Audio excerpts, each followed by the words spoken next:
70 দশকৰ পিছত আৰু 90 দশকৰ আগত জন্মগ্ৰহণ কৰা আমিবোৰ মহাভাৰতৰ কুৰুক্ষেত্ৰৰ যুদ্ধত চক্ৰবেহুত সোমাই পৰা অৰ্জুন পুত্ৰ অভিমন্যু আমি হয়তো সৌভাগ্যবশতঃ এই শতিকাৰ শেষ প্ৰজন্ম হম, যিয়ে পিতৃ মাতৃৰ আদেশ নিৰ্দেশত প্ৰতিপালিত হৈছো,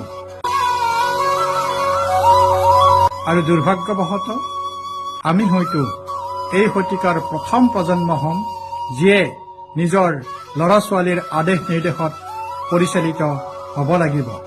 নহলে যে আমাক কোৱা হ'ব একো নাজানো বুলি, যাক কোৱা হয় জেনেৰেশ্যন গেপ।